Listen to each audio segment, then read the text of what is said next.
রাঁধেছি ছোটো মাছ, দিলাম এলা পেঁয়াজ নুন আলু আগে কুটে থুসি, খাই পেয়ে এলে নুন দেরা আসছে, হাতা পাই না, কাম করতে পারি না, আর পারি না। শখ সময় মনে হয় যে আমার শখ কিছু একলাই করা লাগে।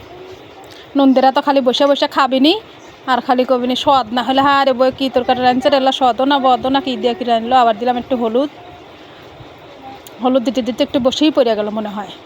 পরে পড়গা নুন দেরা খায় যা খায় কবিনি। তারপরে দিলাম গুঁড়ামরিচ, যে পরিমাণ দেবো মনে হয় ঝালে এক করে ফাটাবো আজকে। আমাকে দিয়ে খালি একলা একলা রান্ধাচ্ছে, রান্ধে সব একলা একলা খাবিনি, আর আমার খালি একলা একলা রাঁধতে জীবনই যাবিনি। সব কিছু দিছি নাকি দেখে লি আবার বাবা দিয়ে তারপরে আবার একটু দেবো হলে আমি আমদনি দেই নেই, দিলাম 1 চামচ আমদনিই হচ্ছে, অল্পই থাকি, অত শর্ট করে কী হবি। এটা আদা রসুন বাটা দেই।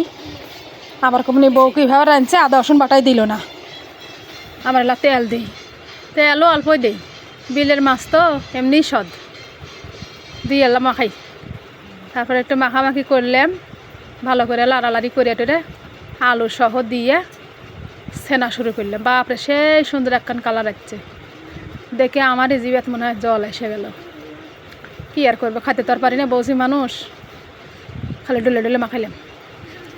হ্যাঁ রে সুন্দর একটা কালার আসলো, সেই সুন্দর একটা সেন্ট দেখলাম। দেখে টেকে মাছ দিলাম, 1 প্লেট মাছ, নানান রকমের মাছ দিয়ে মাছ দেওয়ার একটু লাড়া দিলাম। লাড়া টাড়া দেওয়া হয়ে গেল, চারটরে আবার সাপটে সুপটে একটু লাড়া টাড়া ভালো করে দিলাম।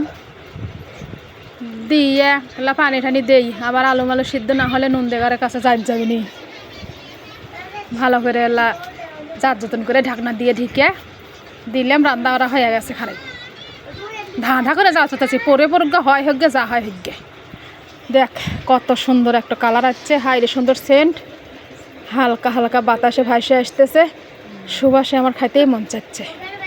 সেই একটা স্বাদের সেন্ট, পাবো নাকি না পাবো নি মনে মনে করলাম একটা হাসিল বাড়ি খাই, তার সুযোগ পেলাম না। এখন সাপটে সুপটে ভালো করে থুয়ে দিই।